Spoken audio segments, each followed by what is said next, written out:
கர்த்தருடைய பரிசுத்த நாமத்துக்கு மகிமை உண்டாகட்டும். தேவனுடைய கிருபையினால மீண்டும் ஒரு ஆசீர்வதிக்கப்பட்ட நாள், வாரத்தின் முதலாவது நாள், கர்த்தருடைய நாள், கர்த்தரை ஆராதிக்கிற நாள், தேவ பிரசன்னத்திலே வந்து நிற்கக்கூடிய கிருபை தேவன் நமக்கு தந்திருக்கிறார். அல்லேலூயா. வேதம் சொல்லுகிறது 6 நாள் வேலை செய்து 7வது நாள், பழைய ஏற்பாட்டுல 7வது நாள் அது ஓய்வு நாள். அதுல சொந்த வேலையை செய்யாத, சொந்த பேச்ச பேசாத வந்து தேவ சமூகத்தில் அமர்ந்து என்று சொல்லி பழைய ஏற்பாட்டு தீர்க்கத்தை செய்து கூடாக நமக்கு எழுதி கொடுக்கப்பட்ட அந்த கட்டளைகள் இன்றைக்கு புதிய ஏற்பாட்டுல நமக்கு அது வாரத்தின் முதலாவது நாளாக தேவனுடைய பிரசன்னத்துல வந்து அமர வேண்டும் என்கிற அந்த தேவனுடைய நாளில நானும் நீங்களும் இந்த இடத்துல அமர்ந்திருக்கிறோம். இந்த நாளிலே பேஸ்புக், யூடியூப்ல கர்த்தருடைய பிரசன்னத்துல அமர்ந்து இந்த வார்த்தைகளை கேட்கிற உங்களையும் ஆண்டவர் இயேசு கிறிஸ்து நாமத்திலே வாழ்த்தி வரவேற்கிறேன். வீடுகளில் இந்த வார்த்தைகளை கேட்கிற உங்களை கர்த்தர் தாமே ஆசீர்வதிப்பாராக. இந்த வார்த்தைகள் உங்களிடத்திலே கடந்து வந்து உங்கள் வாழ்க்கையிலே இந்த வார்த்தைகள் உங்களுக்கு ஜீவனையும், பலனையும், சுகத்தையும், ஆரோக்கியத்தையும் தருவதாக வசனத்தை அனுப்பி கர்த்தர் உங்களை விடுதலை ஆக்குவார். ஆகையினாலே இந்த நாளிலே கர்த்தருடைய வார்த்தைக்கு ஆதாரமாக நாம் திருப்பிக் கொள்வோம்.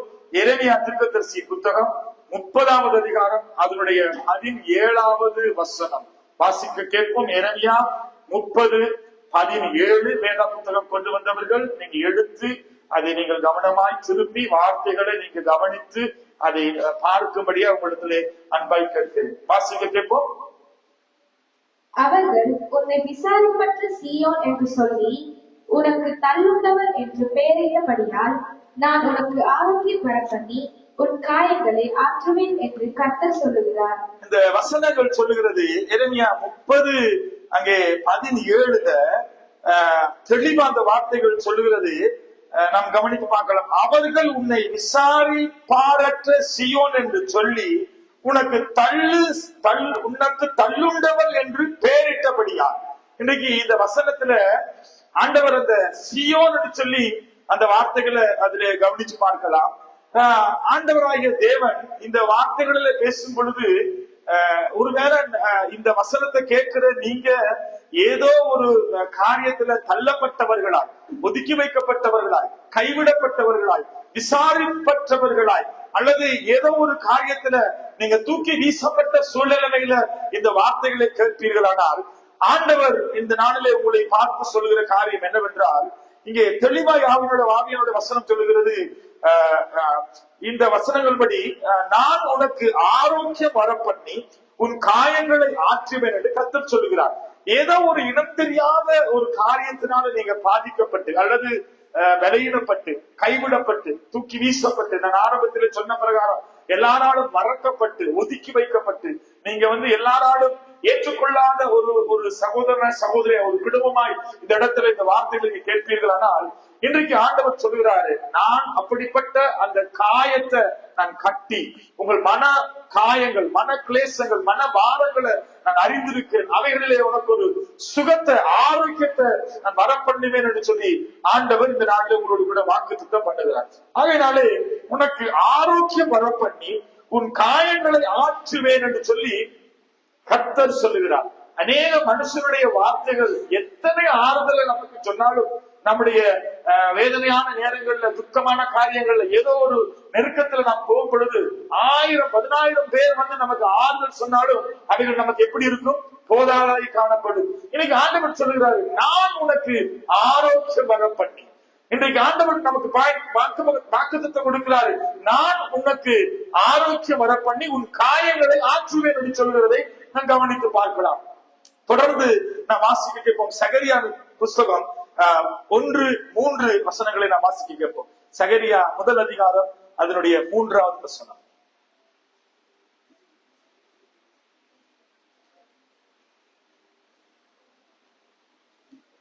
1092வது பேஜ், பக்கம். யோசுவாவும் எனில் அதற்கு வஸ்திரம் தரித்தவனாய் தூதனுக்கு முன்பாக நின்றிருந்தான். சகரியாவின் தீர்க்கதரிசன சகரியா புத்தகம் 1 அதிகாரம் 3வது வசனம். ஆகையால் நீ அவர்களை நோக்கி சேனைகளின் கர்த்தர் உரைக்கிறது என்னவென்றால் என்னிடத்தில் திரும்புங்கள் என்று சேனைகளின் கர்த்தர் சொல்லுகிறார். இங்க பாருங்க, சேனைகளின் கர்த்தர் இங்க உரைக்கிறது என்னவென்றால், நாங்கள் இன்னைக்கு காயப்பட்டு பல இடங்களில நம்ம தூக்கி வீசப்பட்டு கவலையோட, கண்ணீரோட, துக்கத்தோட, பலவிதமான இழப்புகளோட, சஞ்சலத்தோட, வேதனோட இருக்கிற உங்களை பார்த்து ஆண்டவர் சொல்லுகிறாரு, நான் உன் காயத்தை கட்டி நான் உனக்கு ஆறுதல் வர பண்ணுவேன், நான் உன் துக்கத்தெல்லாம் மாற்றுவேன். ஆண்டவர் சொல்லுகிறாரு, இதெல்லாம் நான் உனக்கு செய்யணுமா இருந்தா நீ என் பக்கமாய் திரும்புன்றார். ஆகையால் நீ அவர்களை நோக்கி சேனைகளின் கர்த்தர் உரைக்கிறது என்னவென்றால், என்னிடத்தில் திரும்புங்கள் என்று சேனைகளின் கர்த்தர் சொல்லுகிறார். அப்பொழுது நான் உங்களிடத்துக்கு திரும்புவேன் என்றும் சேனைகளின் கர்த்தர் சொல்லுகிறார். இந்த வசனங்களை பார்த்தீங்களா இருந்தா, இன்னைக்கு நானும் நீங்களும் ஏதோ ஒரு காரியத்தை எதிர்பார்த்து ஆண்டவரை வாழ்க்கையில இதை செய்ய மாட்டாரா? இந்த பிரச்சனை என்னை விட்டு நீங்காதா? இந்த காரியத்துல எனக்கு ஒரு விடுதலை உண்டாகாதா? இந்த காரியத்தில் எனக்கு ஒரு அற்புதம் நடக்காதான்னு சொல்லி ஏதோ ஒரு இடம் தெரியாத ஒரு பயத்தோட, ஏதோ ஒரு ஏக்கத்தோட, ஏதோ ஒரு தேவையோட, எதிர்காலத்தை குறித்த ஒரு பயத்தோட, பிள்ளைகளை குறித்த ஒரு பயத்தோட, பிள்ளைகளுடைய எதிர்காலத்தை குறித்த பயத்தோட இந்த வசனத்தை கேட்கிற உங்களை பார்த்து ஆண்டவர் சொல்கிறார், உன் பயமெல்லாம் நீங்கி நான் உனக்கு ஆரோக்கியம் வர பண்ணி, நான் உன் காயத்தை கட்டி, நான் உன்னை ஆசீர்வதிக்க நான் இன்றைக்கு ஆயத்தமா இருக்கிறேன். ஆனால் ஆண்டவர் யாருக்கு செய்வானா? அவர் பக்கமாய் திரும்புகிறவர்களுக்கு தான் இந்த காரியத்தை ஆண்டவர் செய்வார். இன்றைக்கு எல்லா சபைகளிலையும் ஆண்டவருடைய ஆசீர்வாதமான செய்திகள் நிறைய பேசுவாங்க. எல்லா சபைகளிலும் இன்றைக்கு ஆண்டவர் ஆசீர்வதிப்பாரு, சுகப்படுத்துவாரு, இப்படி பல விதமான காரியங்களை குறித்து, ஆசீர்வாதத்தையே குறித்து பேசுவார்கள். ஆனா நான் இங்கே உங்களுக்கு காண்பித்து கொடுக்கிற காரியம் என்னவென்றால், ஆசீர்வதிக்கிற தேவன் தான் யாரை ஆசீர்வதிப்பார் சொல்ல வேண்டும். காயம் கட்டுகிற தேவன் தான். ஆண்டவர் உங்களுக்கு ஆறுதல் படுத்துகிற தேவன் தான். ஆண்டவராக தேவன் உங்களுக்கு ஆரோக்கியத்தை கொடுக்கிற தேவன் தான். உங்களை ஆசீர்வதிக்கிற தெய்வம் தான். ஆனா யாரை ஆசீர்வதிப்பார் என்று நாம் அறிந்திருக்க வேண்டும். அதனாலே ஆண்டவருடைய வேதம் சொல்கிறது, கர்த்தர் பக்கமாய் நானும் நீங்களும் திரும்ப வேண்டும். அப்படியானால் இங்கே ஏன் நாம திரும்ப வேண்டும் சொல்லி ஆண்டவர் எதிர்பார்க்கிறார்னா, நாங்க வேற எங்கேயோ பார்த்துக்கிட்டு இருக்கோம். பாடசாலையில் படிக்கிற மாணவர்களை பார்த்து ஆசிரியர்கள் கவனமாய் கவனிச்சு பார்க்க வேண்டும். நான் பாடம் கற்றுக் கொடுக்கும் பொழுது அங்கும் இங்கும் திரும்பி பார்க்க கூடாது, கவனமா அதை கவனிக்க வேண்டும் சொல்லி ஏன் சொல்லுகிறார்கள்னா, யாரோ ஒருத்தர் என்ன செய்யறாரு, அங்கும் இங்குமாய் திரும்பி பார்த்து கொண்டிருக்கிறப்ப தேவனாய கர்த்தர் ஒருவரை பார்த்து சொல்றாரு, என் பக்கமாய் திரும்பு என்று சொல்லுவது காரணம் என்னவென்றால், அந்த நபர் வேற ஒரு பக்கத்தில் திரும்பி வேற ஒரு காரியத்தை நோக்கி அவர் பிரயாணப்பட்டுக் கொண்டிருக்கிறபடினாலே ஆண்டவர் சொல்லுகிறாரு, என் பக்கமாய் திரும்பு. இங்கே வசனம் தெளிவாய் சொல்லுகிறது, கர்த்தர் உரைக்கிறது என்னவென்றால் திரும்புங்கள் என்று சேனையை கர்த்தர் சொல்லுகிறார். அப்படியானால் நானும் நீங்களும் தேவனுடைய பிரசன்னத்தை விட்டு ஏதோ ஒரு வழிவிலைக்கு போன சூழ்நிலை இருப்போமானால் இன்றைக்கு நானும் நீங்களும் என்ன செய்ய வேண்டும்? தேவன் பக்கமாய் திரும்ப வேண்டும். வாசிக்கலாம் 2 பேதுரு முதல் அதிகாரத்தில் அதனுடைய 10வது வசனத்தை நாம் வாசிக்கிறோம். 2 பேதுரு 1:10. ஆகையால் சகோதரரே, உங்கள் அழைப்பையும் தெரிந்து கொள்ளுதலையும் உறுதிப்படுத்தும்படிக்கு ஜாக்கிரதையாய் இருங்கள். இவைகளை செய்தால் நீங்கள் ஒரு காலம் இடறி விடுவதில்லை. பாருங்க, இன்னைக்கு ஏன் நாம இடறி விடுகிறோம்? ஏன் நாம தேவனுடைய அழைப்பை விட்டு வழி தப்பி போகிறோம்? தேவனை விட்டு வேறு திசையாய் நாம் திரும்புகிறோம். நம்முடைய சிந்தைகள், நம்முடைய உணர்வுகள், நம்முடைய கிரியைகள், செயல்கள் தேவனுடைய அந்த சரியான அழைப்புல நிற்கக்கூடாததற்கு காரணம் என்ன? இப்படி பல காரியங்களை குறித்து நானும் நீங்கள் இன்றைக்கு கற்றுக்கொள்ள போகிறோம். அங்கே வேதம் சொல்லுகிறது, 2 பேதுரு 1:10 தேவனிடத்துல நாம் திரும்ப வேண்டும், அவருடைய அழைப்புல நாம் அறிந்திருக்க வேண்டும். இப்படி பல காரியங்கள் உண்டு. ஆகையினாலே முதலாவது ஏன் கர்த்தரிடத்தில் நாம் திரும்ப வேண்டும் என்றால், நாம் திரும்பும் போதுதான் அவர் நம்மிடத்துக்கு திரும்புவார். எதற்காக திரும்ப வேண்டும்?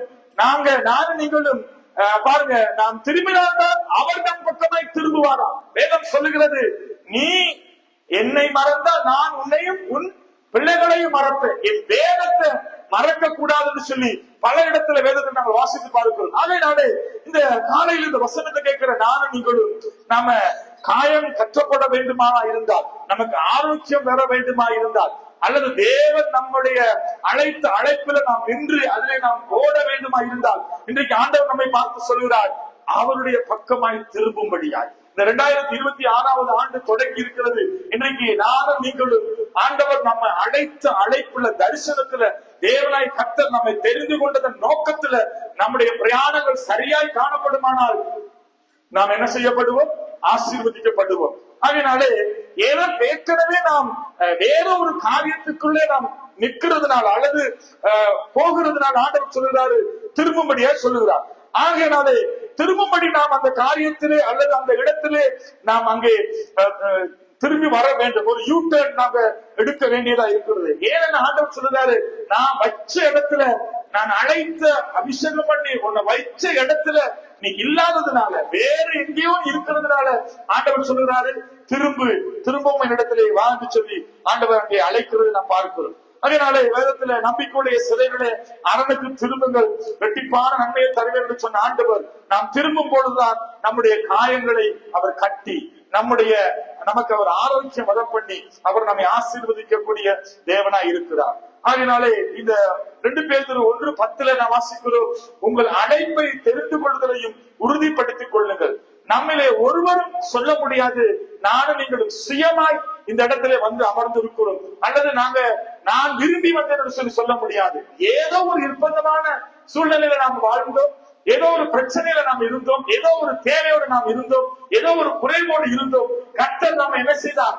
நம்மை சந்தித்து ரட்சித்து நம்மை அழைத்து அபிஷேகம் பண்ணி தேவனுடைய வார்த்தை கொண்டு நம்மை பலப்படுத்தி அந்த சத்தியத்துக்குள்ளே நம்மை நடத்தி இந்த இடத்துல அமர பண்ணி இருக்கிறார். ஆகையினாலே இப்படி நம்மை அழைத்து வந்த தேவனை ஒருவேளை நாம விட்டு விலகி போய் இருப்போம், ஆனால் நம்முடைய வாழ்க்கையில பலவிதமான பாடுகளை நெருக்கங்களுக்கு நாம் முகம் கொடுக்க வேண்டியவனை காணப்படுகிறோம். ஆகையினாலே ஒருவரும் சொல்ல முடியாது நான் இந்த இடத்துல விரும்பி வந்தேன் சொல்லி. கர்த்தர் நம்மை அழைத்தார். வேதம் சொல்லுகிற, பிதா ஒருவனை எடுத்துக் கொள்ளாவிட்டால் யாரும் இடத்திலே வரார். ஆபிரகாமை அழைத்தார், ஈசாக்கை அழைத்தார், யாக்கோபை அழைத்தார். இப்படி வேதத்திலே பழைய ஏற்பாட்டு தீர்க்கதரிசிகளை பார்க்கிற பொழுது கர்த்தர் அவர்களை பெயர் சொல்லி அழைத்து அவர்களோடு கூட தேவ உடன்படிக்கை பண்ணி ஒரு தரிசனத்தை கொடுத்து அவருடைய வாழ்க்கையில கர்த்தருடைய சித்தத்தை அங்க நிறைவேற்றினார் என்று வாசித்து பார்க்கிறோம். ஆகவே எதிலிருந்து நாம் திரும்பி இருக்கிறோம்? நாம் கர்த்தர் அழைப்பின் நோக்கத்தை விட்டு ஒருவேளை நம்ம திரும்பி இருப்போமா இருந்தால், அந்த ஆரம்ப நாட்கள்ல தேவன் நமக்கு வைத்த தரிசனத்தை, திட்டத்தை, அந்த அழைப்பை விட்டு நாம் விலகி இருப்போமானால் இன்றைக்கு நானும் நீங்களும் அதற்குள்ளாக திரும்பவும் நாம் அழைப்பிலே நான் கொண்டு வரப்பட வேண்டும். அதனாலே நான் வாசிக்கலாம், அங்கே இஸ்ரவேல் ஜனத்தினுடைய அழைப்பு முழுவதுமே எது? கானானா இருந்தது. எங்க இருந்து அவர் அழைச்சிட்டு வந்தாரு? கானான் தேசத்துல இருந்து எங்க கொண்டு வந்தாரு? எகிப்துல இருந்து எங்க கொண்டு வந்தாரு? கானானுக்கு கொண்டு போகும்படியாய் கர்த்தர் இஸ்ரவேல் ஜனங்களை தெரிந்து கொண்டார். ஆனா இஸ்ரவேலருடைய அழைப்பு கானான். ஆனா அவங்களுடைய இருதயம் முழுக்க எங்க இருந்துச்சுன்னா எகிப்துலதான் இருந்துச்சு. என்ன சொல்றாங்க? எகிப்துல நாங்க என்ன செய்தோம்? நல்லா சாப்பிட்டோம், நல்லா இறைச்சி கிடைச்சது, எல்லாமே இருந்தது. நீ இங்க எங்களை கொண்டு வந்து என்ன செய்ய கொண்டு வந்திருக்க? கொள்ளையா கொண்டு வந்திருக்கிற, இங்க ஆகாரம் இல்ல, தண்ணீர் இல்ல, வனாந்தரத்துல எங்களை சாகுபடியா கொண்டு வந்தான்னு சொல்லி மோசையோடு கூட இஸ்ரவேல் ஜனங்கள் போராடுகிறதை நாம் கவனித்து பார்க்கலாம். ஆனா அவர்களுடைய அழைப்பு என்ன? தேவன் அவர்களை எங்க கொண்டு போறதுக்கு அழைத்துட்டு வந்தாரு? பாலும் தேனும் ஓடுகிற கானான் தேசத்துக்கு. ரைட்? ஆனா அவருடைய இருதயம் முழுக்க எங்க இருந்துச்சு? அந்த சபிக்கப்பட்ட அந்த எகிப்துக்கு மேல அவருடைய ஆசை இருந்துச்சு. எகிப்தினுடைய கிரியைகள், எகிப்தினுடைய பாவங்கள், எகிப்தினுடைய பழக்க வழக்கங்கள், எகிப்தினுடைய சம்பிரதாயங்கள், எகிப்தினுடைய ஆகாரம், எகிப்தினுடைய அந்த அடிமைத்தன வாழ்க்கை தான் அவர்களுக்கு ஆசையா இருந்தது. அவருடைய முழு நோக்கமும் அதான் அவங்க பார்த்துக்கிட்டு இருந்தாங்க. இன்றைக்கு உங்களை நான் பார்த்து கேட்கிறேன், கர்த்தர் உங்களை அழைத்திருக்கிறார்னா உங்களுக்கு ஒரு திட்டத்தை, ஒரு ஆசீர்வாதமான ஒரு வாழ்க்கைய, ஒரு பாதைய தேவனாய் கர்த்தர் ஒரு திட்டத்தை உங்களை ஒரு திட்டத்தோடு அழைத்திருக்கிறாரு. ஆனா உங்களுடைய நினைவெல்லாமே எங்க இருக்கு?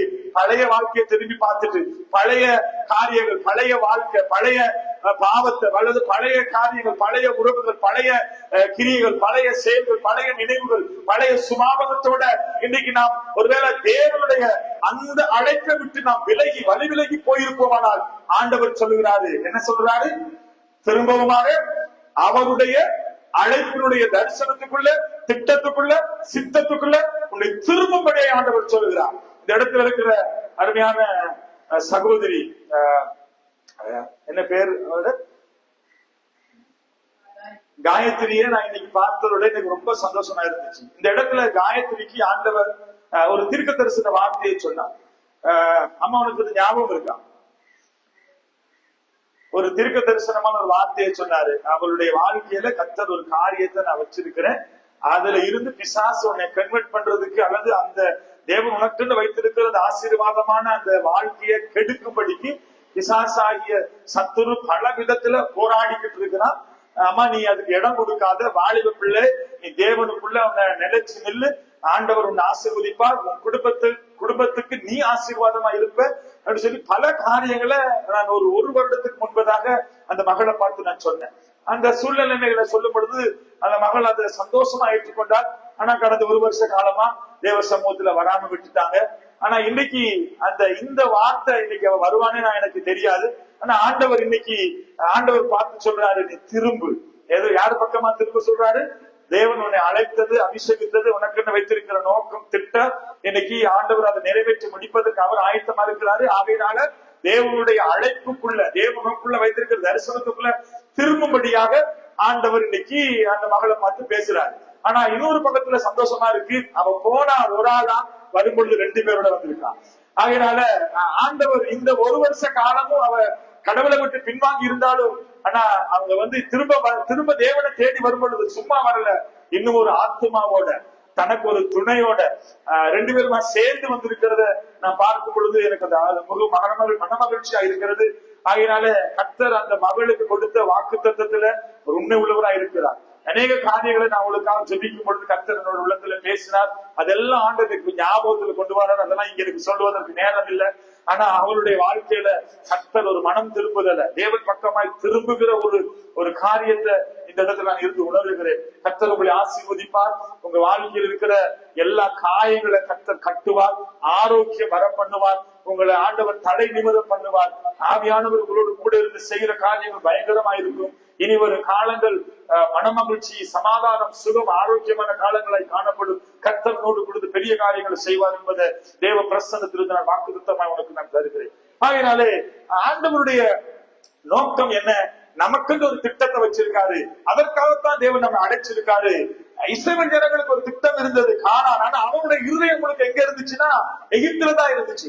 இன்றைக்கு அழைக்கப்பட்ட நீங்க ஏதோ ஒரு காரியத்துல, ஏதோ ஒரு நோக்கத்தோட கர்த்தர் உங்களை தூக்கி எடுத்திருக்காரு, அழைச்சிருக்காருன்னா ஆண்டவர் அந்த நோக்கத்தை, அதுல அவர் மாறாதவர், அந்த நோக்கத்தை செய்து நிறைவேற்றி முடிக்க அவர் ஆயத்தமா இருக்கிறாரு.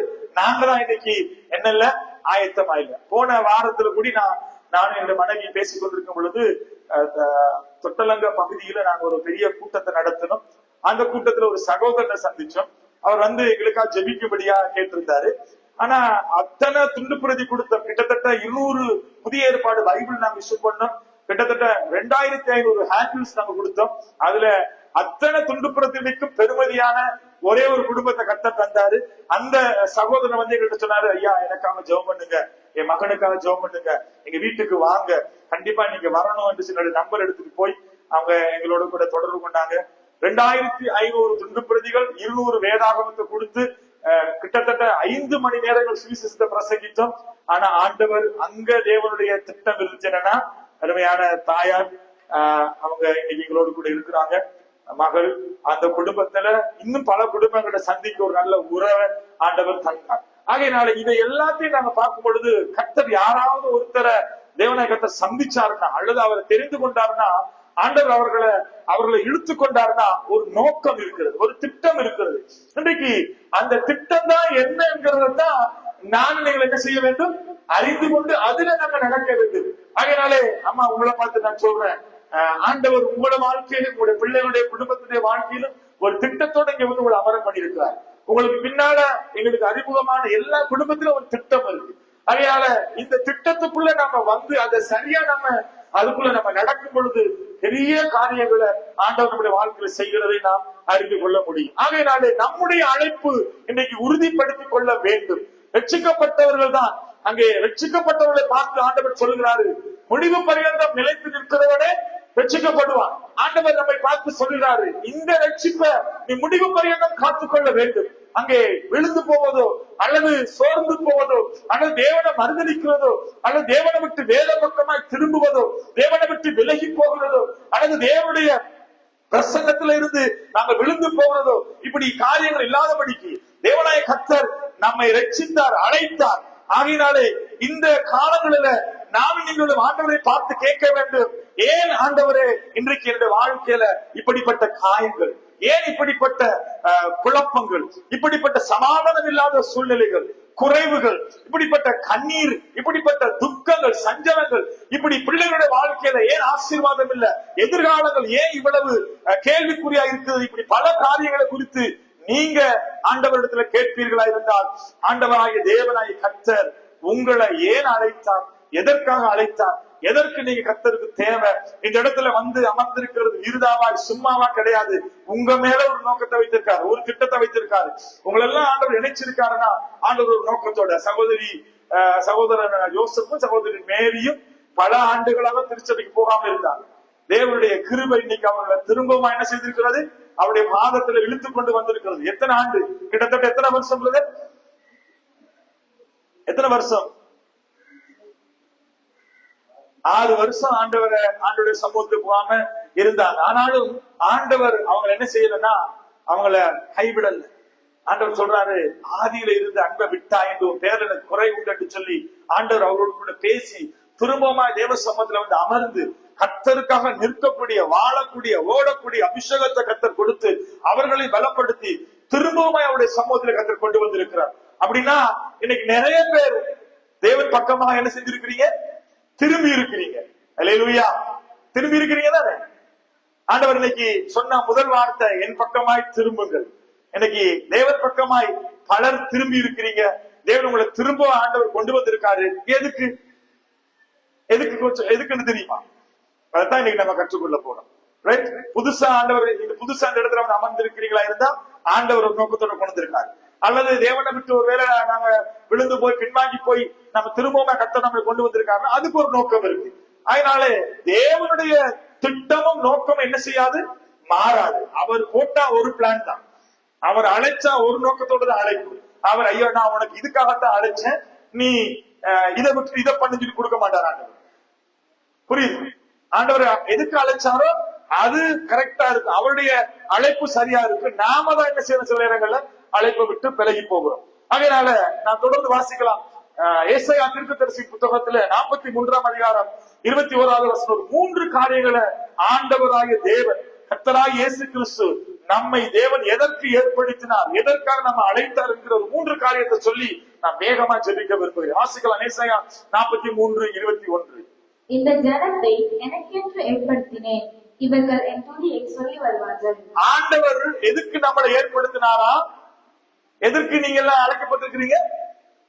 அவரை துதிக்கிறதுக்கு. வேதத்துல நீங்க பாருங்க, ஆண்டவரை ஓய்வில்லாமல் பரிசுத்தர் பரிசுத்தர் பரிசுத்தர் என்று அவரை ஆராதிக்கிறதுக்கு ஒரு கூட்டம் எங்க இருந்துச்சு? பழைய ஏற்பாட்டுல ஒரு கூட்டம் அவரோட இருந்துச்சு. அங்க இருந்துதான் தள்ளப்பட்டார். யாரு? லூசிபர் தள்ளப்பட்டார். பெருமை கொண்டதுனால அங்க தள்ளப்பட்டாரு. இன்னைக்கு அதனால ஆண்டவருக்கு என்ன பிரியம்னா அவரை நம்ம துதிச்சுக்கிட்டே இருக்கணுமா. உங்களை பார்த்து ஒருவர் உங்களை பார்த்து இப்படி சொல்லிக்கிட்டே இருந்தா உங்களுக்கு எப்படி சந்தோஷமா இருக்கு? நீங்க நல்ல அழகா இருக்கிறீங்க, நல்ல கியூட்டா இருக்கிறீங்க, நீங்க நல்ல இப்ப வந்து நல்ல சபியா இருக்கிறீங்க, அல்லது உங்களோட வாய்ஸ் ரொம்ப ஸ்வீட்டா இருக்குது, ஐயோ நீங்க வந்து நல்ல அழகா ட்ரெஸ் பண்றீங்க, நீங்க நீங்க நல்லா வந்து உங்களோட ஸ்டைல் எல்லாமே சூப்பரா இருக்குதுன்னா நீங்க எவ்வளவு சந்தோஷப்படுவீங்க? சந்தோஷப்படுவீங்களா இல்லையா? நம்ம எவ்வளவுதான் கருப்பா இருந்தாலும், நம்ம இப்படி பல்லெல்லாம் வச்சுக்கிட்டு இருந்தாலும் நம்மளை பார்த்து நீ அழகா இருக்கீங்கன்னா எவ்வளவு சந்தோஷமா இருக்கும் இல்லையா? அதமா இருந்த ஆண்டவருக்கு அவரை நம்ம துதிச்சுக்கிட்டே இருந்தா அவருக்கு எப்படி இருக்கும்? சந்தோஷமா இருக்கும். அப்ப கர்த்தரை சந்தோஷப்படுத்துறதுதான் நம்முடைய வேலையா. அப்ப சொல்றாரு, இந்த ஜனத்தை எனக்கு ஏற்படுத்தி நம்ம துதியை சொல்லி வரோம். அப்ப துதிக்கும்படியாகத்தான் தேவன் நம்மை ஏற்படுத்தி வைத்திருக்கிறார். ஆனா நீங்க இந்த சபையிலேயோ அல்லது நீங்க ரட்சிக்கப்பட்டு பல வருஷங்கள் ஆச்சு, பல காலங்கள் ஆச்சு, ஆனா நீங்க தேவனை துதிக்கிறதுல எவ்வளவு நேரம் ஸ்பெண்ட் பண்றீங்க? தேவனுக்கு எவ்வளவு நேரம் டைம் கொடுக்குறீங்க? உங்க வாழ்க்கையில குடும்ப ஜெபமா இருக்கட்டும், தனிப்பட்ட ஜெபமா இருக்கட்டும், அல்லது அதிகாலை ஜெபமா இருக்கட்டும், நீங்க சபையில வந்து உட்கார்ந்து இருக்கிற பொழுது ஆராதனையா இருக்கட்டும், நீங்க கர்த்தர் உங்களை எதற்கு எங்களுக்கு தெரிஞ்சு கொண்டாரோ அவரை துதிப்பதற்கு. அப்ப நீங்க அவர் துதிக்காட்டி ஆண்டவர் என்ன சொல்றாரு? நீங்க வேற எங்கேயோ திரும்பிக்கிட்டு இருக்கீங்க. அப்ப ஆண்டவர் சொல்றாரு, என்ன சொல்றாரு? நீ என் பக்கமா திரும்பி, அங்க இங்க பார்க்காது, என் பக்கமா திரும்பு. நீ என் பக்கமா திரும்பி என்ன செய்? நீ என்ன துதி. அவரை துதிக்க துதிக்க துதிக்க என்ன ஆகுதுன்னா நம்முடைய வாழ்க்கையில் இருக்கிற கட்டுக்கள் உடை. அவரை ஆராதிக்க ஆராதிக்க அவர் நம்மோட நம்முடைய நம்முடைய நம்முடைய பிரசன்னத்தில் நம்ம வைத்து நம்மை நடத்துவார். அவர் நம்ம உயர்த்த உயர்த்த தேவனாய் கர்த்தர் நம்முடைய வாழ்க்கையில தடைகளை உடைத்து நம்மையும் உயர்த்துவார். தேவனாய் கர்த்தர் நம்ம எதிர்க்கு நம்ம ஏற்படுத்தினார்னா நம்ம அவரை என்ன செய்யணும்? ஆராதிப்பதற்காக, துதிப்பதற்காக ஒரு ஒரு ஒரு ஒரு சந்ததியை அவர் உருவாக்கி இருக்கிறார். ஆண்டவர் உங்களை அழைச்சிருக்காரு. உங்களுக்கு பிள்ளைகளுடைய பிள்ளைகள் சந்ததிகளை கர்த்தர் கொடுத்திருக்காரு. எதுக்குன்னா என் புதிய ஒரு சந்ததி என்ன செய்யும்? சொல்லி வரும். அதனால நாங்க மாத்திரமல்ல, நம்முடைய பிள்ளைகள், நம்முடைய பேர பிள்ளைகள், நம்முடைய 3-4 தலைமுறை என்ன செய்ய நம்ம கர்த்தரை துதிக்கிற ஒரு கூட்டமா நம்ம மாறணும். வேதத்துல வாசிக்கிறோம், யூதா என்றாலே என்னவா? துதி. எத்தனை கோத்திரம் இருக்குது? 12 கோத்திரத்துல ஒரு கோத்திரம் யூதா கோத்திரம். அவருடைய வேலை என்னன்னா கர்த்தரை துதிக்கிறது தான். அதனால தேவனுக்கு பிரியமானது நம்மளை தேவன் சேர்த்து கொண்டது. தேவன் நம்மை கொண்டு வந்தது எதற்காக? எத்தனை பேர் துதிக்கிறீங்க? இரவும் பகலும் வாயில நடக்கும் போது, எழுந்திருக்கும் போது, படுத்திருக்கும் போது கர்த்தர் நல்லவர், அவர் கிருபை என்றும் உள்ளது, அவரை ஸ்தோத்திரம் பண்ற எத்தனை பேர்? நம்ம குடும்பத்துல ஒரே கர்த்தரை நம்ம துதிக்கணும். நம்ம கர்த்தரை துதிக்கிறதுல வீட்டுக்காரரை போட்டு நம்ம திட்டுறது. எப்படி திட்டுறது? இந்த ஆளு பாரு எத்தனை நாள் சொல்லிக்கிட்டு இருக்கிறேன், அது முடிஞ்சிருச்சு, இது முடிஞ்சு, சீனி முடிஞ்சிருச்சு, மாவு முடிஞ்சிருச்சு, தேங்காய் முடிஞ்சிருச்சு, அரிசி முடிஞ்சிருச்சு, கேஸ் முடிய போகுது, கணக்கு எடுக்கிறாரா, எதையாவது தேடுறாரா, பாக்குறாரா, ஒண்ணுக்கும் பிரயோஜனம் இல்லாத ஆளு எப்படி உங்களை துதி? டெய்லி 24 மணி நேரமும் மனசுல வாரதெல்லாம் வீட்டுக்காரர் நல்ல மனசார திட்டணும். இல்லாட்டி வீட்டுக்காரரு மனைவியை திட்டணும், இல்லாட்டி பிள்ளைகளை திட்டணும் இல்லையா? இப்ப நீங்க இதெல்லாம் வீடு முழுக்க என்ன இருக்குன்னா ஒரே சண்டை, ஒரே பிரச்சனை. கணவன் மனைவிக்குள்ள என்ன இல்ல, ஒரு மனம் இல்ல, ஒத்துமை இல்ல, ஒரே போராட்டம். நானாடியா, நாயும் கஞ்சட்டி மாதிரி, கீரியும் பாம்பு மாதிரி, வீட்டுக்குள்ள ஒரே போராட்டம். இங்க வந்து என்ன செய்றீங்க? அல்லேலூயா, இது சரியா? தேவனுடைய பார்வையில வேதம் சொல்லுது, துதித்தலும் சபித்தலும் ஒரே வாயில வரக்கூடாது. ஒரு கிணத்துல இந்த பக்கத்துல வாளியை போட்டு தண்ணி இல்லைன்னா நல்ல ஸ்வீட்டான நல்ல தண்ணியும், அந்த பக்கத்துல வாளியை போட்டு தண்ணி இல்லைன்னா ஒரு கசப்பான தண்ணி வருமா? அப்படி வருமா? ஒரு கிணத்துல ரெண்டுமே ஒரே தண்ணி தான், ஒரு ஊற்றுல ரெண்டுமே ஒரே தண்ணி தான் வரும். ஆனா நம்முடைய இந்த ஊற்றுல என்ன வருது? வித்தியாசமான தண்ணி வரும் இல்லையா? இங்க ஞாயிற்றுக்கிழமை வந்தா நல்ல ஸ்தோத்திரம் எல்லாம் போட்டு நல்லா பரிசுத்தமா அப்படியே சிரிச்சு அப்படியே இருப்போம். வீட்டுக்கு போனா ஸ்தோத்திரம் எல்லாம் ஆத்திரமா மாறி இல்லையா? அங்க போனா ஒரே திட்டு, சபிக்கிறது, இந்த மாதிரியான காரியங்கள் நம்ம வாயில வந்துகிட்டே இருக்கும். அதனால ஆண்டவர் நம்மை அழைத்தது அவரை துதிப்பதற்காக. நீங்க அவரை துதிக்க கர்த்தர் நல்லவர், அவர் கிருபை என்றும் உள்ளது, அவரை உயர்த்தி ஆராதிக்க உங்க வாழ்க்கையில் இருக்கிற சத்துருடைய தடைகள், கட்டுக்கள் உடைக்கப்படும். நமக்கு தெரியும், எரிக்கோ பட்டணம் என்னது, எவ்வளவு பெரிய பட்டணம், மதில் சுவரை எப்படி உடைச்சாங்க? துதியினால். துதிக்க கட்டடங்கள், அந்த மதில் சுவர் உடைக்கப்பட்டது. அவங்க அந்த தேசத்தையே சுதந்திரித்தாங்க. இன்றைக்கு நீங்க கர்த்தரை துதிச்சு பாருங்க, ஆராதிச்சு பாருங்க. நடக்கும் போது, எழுந்திருக்கும் போது, படுத்திருக்கும் போது. எங்க வீட்டுல ஒரு பெரிய பிரச்சனை என்னன்னா, நான் இல்லாட்டி எங்க வீட்டுல அப்படியே பக்தியா பாட்டு, அப்படியே ஊருக்கே கேட்கிற மாதிரி பாட்டு போட்டு வச்சிருப்பான் என் வைஃப். நான் உள்ள வந்தோன்னையும் எனக்கு போன் கால் வரும், நான் போன் பேச உடனே வந்து நான் கொஞ்சம் குறைப்பேன். உடனே எங்க 2 பேருக்குள்ளயும் அவன் அங்க இருந்து கத்துவா, ஐயோ இந்த ஆள் வந்துட்டாரு, வந்தா உடனே அதைத்தான் முதல் பண்ணுவாரு. இப்ப நாங்க என்னமா பண்றது? நான் போன் பேசுறேன், நான் எடுத்துட்டு ரோட்டுக்கா போறது. இந்த மாதிரி வீட்டுல 24 மணி நேரம் பாடல் கேட்டுக்கிட்டே இருக்கணும். அது அவங்களுக்கு ஒரு விருப்பம். உங்க வீடுகள்லயும் பாடல்கள் துணிக்கட்டும். கர்த்தருடைய பிரசன்னம் அங்கதான் இருக்கு. பிரசன்னம் இருக்கிற இடத்துல என்ன இல்ல? சண்டை இல்ல, வேதனை இல்ல, கவலை இல்ல, கண்ணீர் இல்ல, துக்கம் இல்ல, பாடுகள் இல்ல. அதனால நீங்க தேவ பிரசன்னத்துல அப்படியே நிற்பீங்களா இருந்தா கர்த்தர் உங்களை உயர்த்தி உங்களை ஆசீர்வதிப்பார். அதனால 36வது சங்கீதம் 7-8 வசனங்களை நான் வாசிக்கலாம். 36வது சங்கீதம் 7ஆம் அதிகாரம் 8ஆம் வசனம். வாசிக்க வேகமா. தேவனே, உம்முடைய கிருபை எவ்வளவு அருமையானது, அதனாலே மனுஷபுத்திரர் தம் உமது சிட்டைகளின் நிழலிலே வந்தடைகிறார்கள். உமது ஆலயத்தில் உள்ள சம்பூர்ணத்தினாலும் திருப்தி அடைவார்கள். உமது பேரின்ப நதியினாலே அவர்கள் தாகத்தை தீர்க்கிறீர். இப்படி எல்லாம் ஆண்டவர்கிட்ட சொல்லி நீங்க துதிச்சீங்களா? எவ்வளவு சொல்றாரு, இதை சொல்லி நாம் ஆண்டவர் துதிக்க வேண்டும். கிருபை எவ்வளவு பெரியது. உங்களுடைய கிருபையினால நான் ஆலயத்துல அவருடைய பிரசன்னத்தில் அமர்ந்திருக்கிறேன். ஆண்டவரே, உங்களுடைய கிருபைகள் எத்தனை ஆயிரம், அது சிறந்தது. எனக்காக ஆண்டவர் நீங்க செய்த காரியங்கள் எத்தனை. ஆண்டவர் செய்த காரியங்கள் ஒவ்வொன்றையும் சொல்லி நாம துதிக்க வேண்டும், அவரை நம்ம ஆராதிக்க வேண்டும். ஆகையினால அங்கே வாசிக்கலாம். சமாரியா ஸ்திரீயின் இடத்துல இயேசு கிறிஸ்து அவளை சந்திக்கிற பொழுது அங்கே அந்த வசனங்கள் வாசிக்கலாம். யோவான் 4வது அதிகாரம் 22வது வசனத்தை மாத்திரம் வாசிக்கலாம். யோவான் 4:22 வாசிக்கலாம். நீங்கள் அறியாததை தொழுது கொள்ளுகிறீர்கள், நீங்கள் அறியாததை தொழுது கொள்ளுகிறீர்கள், நாங்கள் அறிகிறதை தொழுது கொள்கிறோம். நாங்கள் அறிகிறதை தொழுது கொள்கிறோம். இன்னைக்கு அறியாததை தொழுது கொள்கிறவங்க எத்தனை பேர் இருக்காங்க? அறியாதத யார தொழுது கொள்ளணும் தெரியாம சிருஷ்டிகரை விட்டுட்டு சிருஷ்டிப்பை தொழுது கொண்டிருக்கிறவர்கள் இருக்கிறாங்க. இன்னைக்கு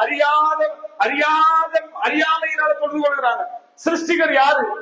இந்த வானம், பூமி, நட்சத்திரம், சூரியன், சந்திரன், இந்த மரங்கள், இது மலைகள், குன்றுகள், இதெல்லாம் சிருஷ்டித்தவர், படைத்தவர் யாரு?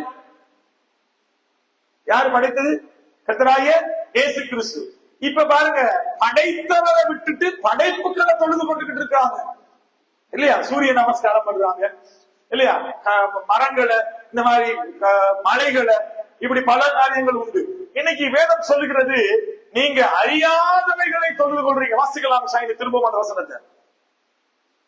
நீங்கள் அறியாததை தொழுது கொள்ளுகிறீர்கள், நீங்கள் அறியாததை தொழுது கொள்கிறீர்கள், நாங்கள் அறிந்திருக்கிறதை தொழுது கொள்கிறோம், நாங்கள் அறிந்திருக்கிறதை தொழுது கொள்கிறோம். ஏனென்றால் ரட்சிப்பு யூதர்கள் வழியாய் வருகிறது. ரட்சிப்பு யூதர்கள் வழியாய் வருகிறது. ரட்சிப்பு எப்படி வந்துச்சு உங்களுக்கு?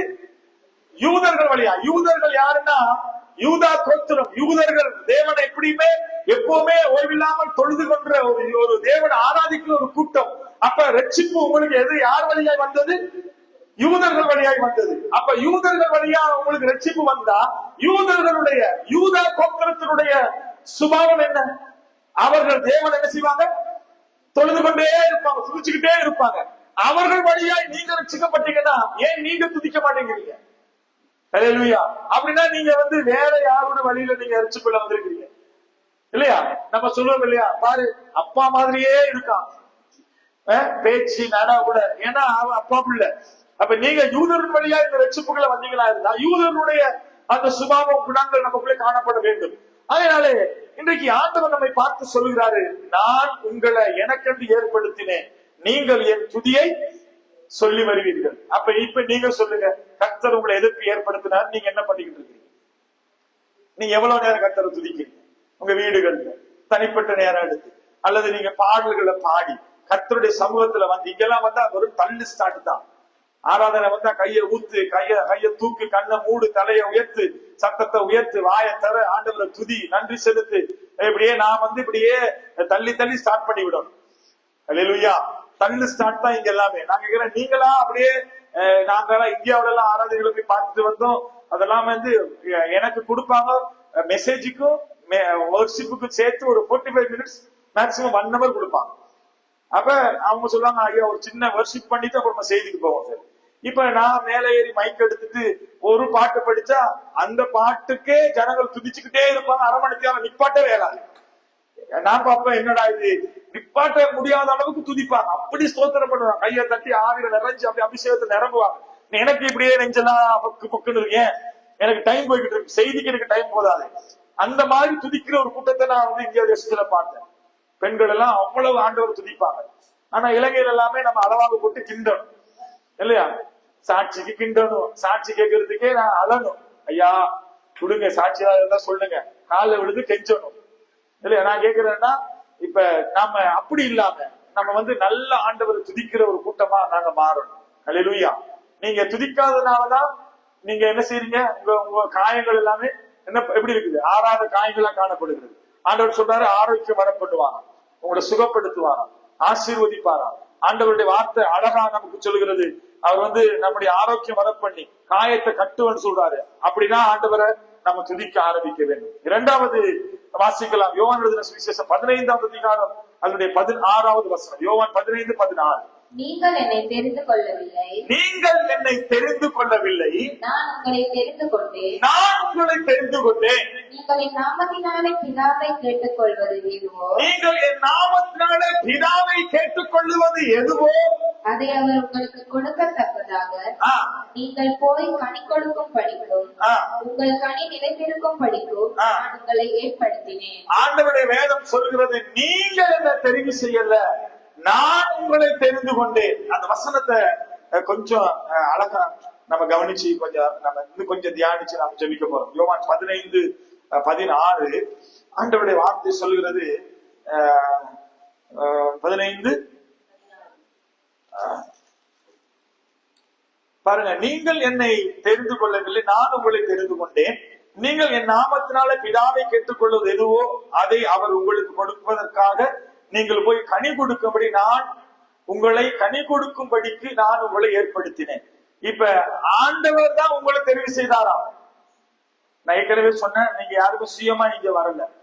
கர்த்தர் உங்களை என்ன செஞ்சிருக்காரு? அம்மா உங்களை கர்த்தர் கொண்டு வந்திருக்காரு. ரைட் தம்பி, உங்களை ஆண்டவர் இடத்துல கொண்டு வந்திருக்காரு. சொல்றாரு, நீங்க என்ன தெரிவு செய்ய, நான் உங்களை தெரிவு செய்யல. நீங்க ஆண்டவர் உங்களை தெரிவு செய்திருக்காரு. எதுக்குன்னா என்ன செய்யணும்? நான் உங்களை தெரிவு செய்திருக்கிறேன். நீங்க என் நாமத்தினால எதை கேட்டாலும் அதை நான் உங்களுக்கு கொடுப்பேன். இப்ப ஆண்டவர் உங்களை தெரிவு செய்து உங்களை பார்த்து சொல்றாரு, இப்ப நான் உன்னை தெரிவு செய்திருக்கிறேன். நீ என்னுடையவன், நீ என் பிள்ளை, நான் உன் தகப்பன், நீ என் தேவன், நான் உன் தேவன், நீ என் சனம், உன்னை எனக்கு ஏற்படுத்தின, நீ என் துதியை சொல்லணும். நான் உன்னை தெரிந்து கொண்டதற்கு இரண்டாவது காரியம், முதலாவது என்னவா? நீ என் துதியை சொல்லணும். இரண்டாவது என்ன சொல்றாரு? நான் உன்னை தெரிந்து கொண்டுட்டேன். நீ இப்ப எதை கேட்டாலும் நான் உனக்கு அதை தருவேன்னு சொல்றாரு. இப்ப நாம கேட்கிறோமா? நாம எதை கேட்கிறோம்? இதுவரைக்கும் நம்ம எதை கேட்டிருக்கிறோன்றது நான் இன்னைக்கு உங்களோட தான் பேசுறேன். ரைட், ஆண்டவர் சொல்றாரு, இனி நீ எதை கேட்டாலும் அதை நான் உனக்கு தருவேன்னு சொல்லி ஆண்டவர் சொல்லிட்டாரு. அப்ப நாம எதெல்லாம் கேட்டுக்கிட்டு இருக்கிறோம்னா, நம்ம நிறைய கேட்கிறோம் ஆண்டவர்கிட்ட. என்னென்ன கேட்கிறோம்? சீனலமா நம்ம எல்லாத்தையும் கேட்போம் இல்லையா? எனக்கு அது வேணும், எனக்கு வாகனம் வேணும், வீடு வேணும், காரு வேணும், பங்களா வேணும், மகளுக்கு நல்ல பொண்ணு வேணும், மருமகன் வேணும், மருமகள் வேணும் இல்லையா? இப்படி இந்த வீட்டு காரியங்கள், வேலை, படிப்பு, இப்படி எல்லா காரியத்தையும் நம்ம கேட்போம். எதெல்லாம் நம்ம கேட்கிறோம்னா, நீங்க பாருங்க, நம்ம ஆண்டவரிடத்துல பல காரியங்களை கேட்கிறோம். ஆனா ஆண்டவர் சொல்றாரு, நான் எல்லாம் உனக்கு நான் தருவேன். ஆனா நாம எல்லாத்தையும் பெற்றுக்கொண்டு இருக்கிறோம். சரிதானே? இப்ப நீங்க கேட்டதுல ஆண்டவர் உங்களுக்கு தந்திருக்காரு. சிஸ்டர் தந்திருக்காரா இல்லையா? தந்திருக்காரு. இப்ப நீங்க அவரிடத்துல இருந்து அதை பெற்றுக்கொண்டுட்டீங்க. தேவனுக்கு நீங்க என்ன பிரயோஜனம்? ஆண்டவர் சொன்னா, நான் எல்லாம் தருவேன், ஆனா நீ போய் என்ன செய்யணும்? அந்த வசனத்தை கீழே வாசிங்க. நீ போய் நீ கேட்டுக்கொள்வது எதுவோ அதை அவர் உங்களுக்கு கொடுக்கத்தக்கதாய் நீங்கள் போய் கனி கொடுக்கும்படி, உங்கள் கனி நிலைத்திருக்கும்படி நான் உங்களை ஏற்படுத்தினேன். நீங்க ஆண்டவர் உங்களை எதற்கு ஏற்படுத்தினாரா? முதலாவது அவருடைய துதிய சொல்ல. இரண்டாவது அவருக்கு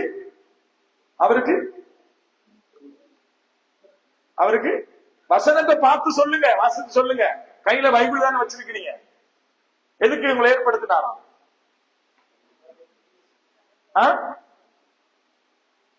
வாசிங்க, எல்லாரும் சேர்ந்து வாசிங்க. 16ஆம் வசனம். நீங்கள்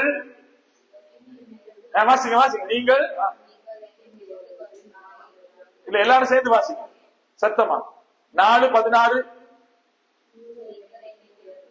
நீங்கள் என்னை தெரிந்து கொள்ளவில்லை, நான் உங்களை தெரிந்து கொண்டேன். நீங்கள் என் நாமத்தினால பிதாவை கேட்டுக்கொள்வது எதுவோ அதை அவர் உங்களுக்கு கொடுக்கத்தக்கதாய்.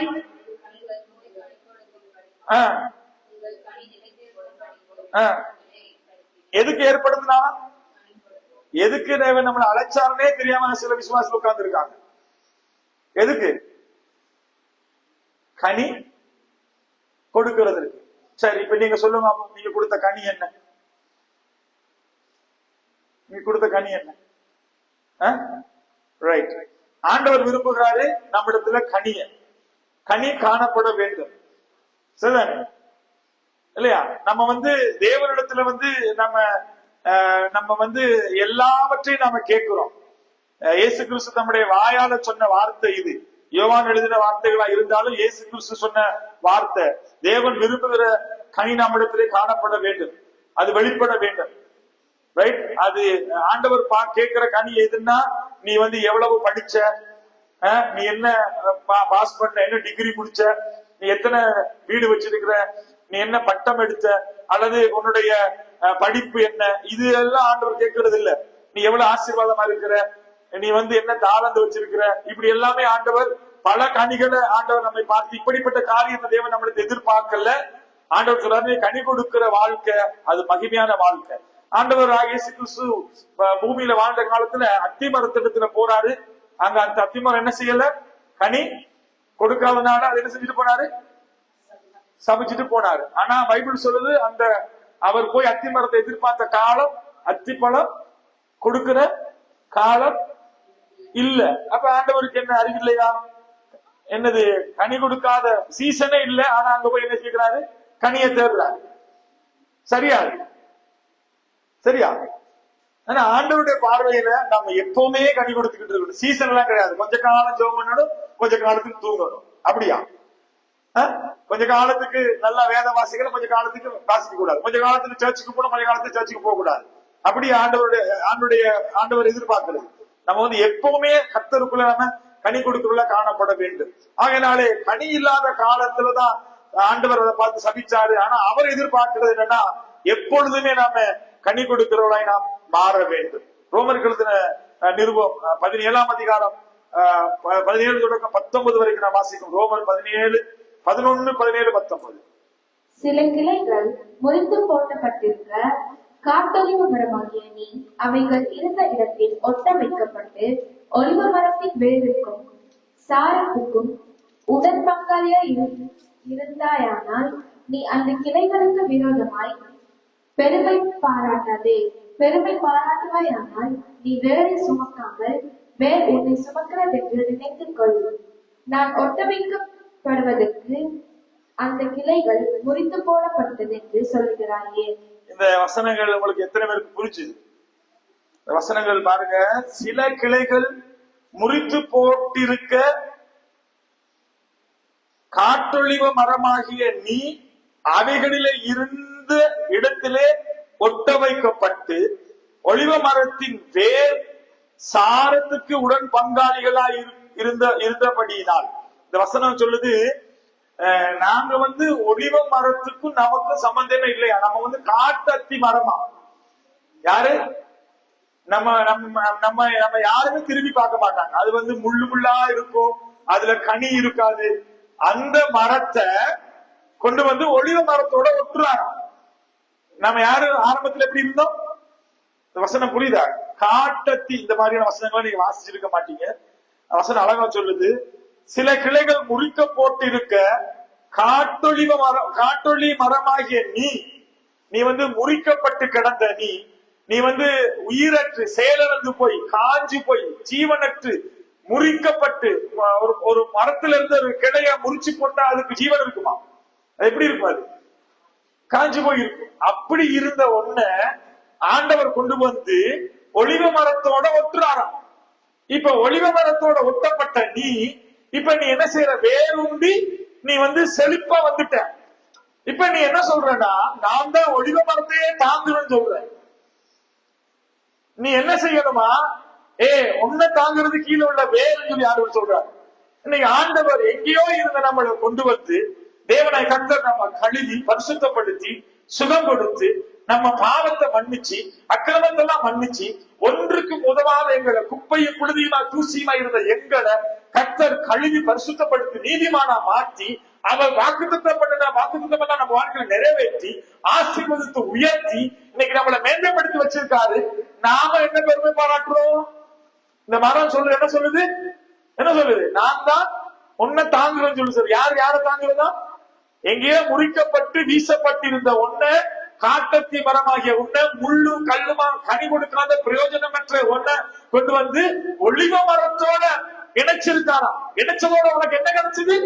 திரும்பவும் ஜீவன் கிடைச்சது, மேன்மை கிடைச்சது, மகிமை கிடைச்சது, கர்த்தர் உன்னை உயர்த்தினாரு.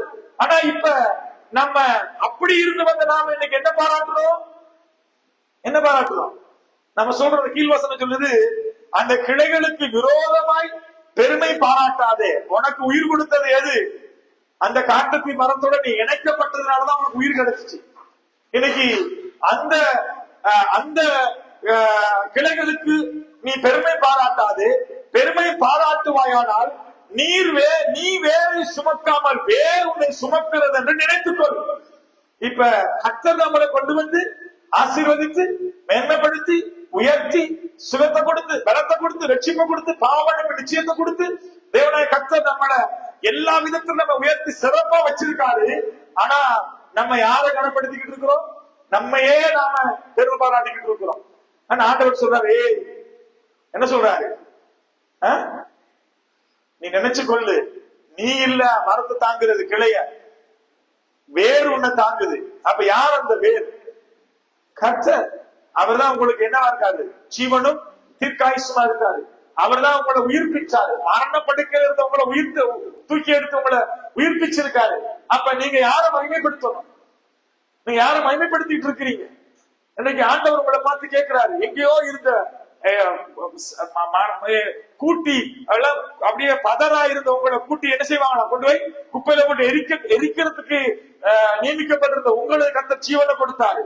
ஆகையினால 19வது வசனத்தை வாசிக்கிற பொழுது, நான் ஒட்ட வைக்கப்படுவதற்கு அந்த கிளைகள் முறிந்து போடப்பட்டதென்று சொல்லுகிறாயே.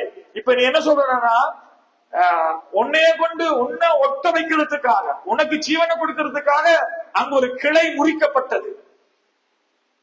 எது அந்த கிளை? கர்த்தரா இயேசு கிறிஸ்து. அது ஜீவனை இழந்தது. இயேசு கிறிஸ்து உனக்காக என்ன செய்தாரு? முறிக்கப்பட்ட கிளை. அவர் வெட்டி வீசப்பட்ட ஒரு கிளை. நீ என்ன சொல்றனா, நான் வாழ்கிறதுக்காகத்தான் அது மறிச்சுன்னு சொல்லி இன்னைக்கு நம்ம தெரிஞ்சிருக்கணும். ஆனா நீங்க என்ன சொல்றீங்க? நான் ஒட்ட வைப்பதற்காகவே அந்த கிளை முறிக்கப்பட்டு போனதென்று சொல்லுகிறாயே. வசனம் விளங்குதான்?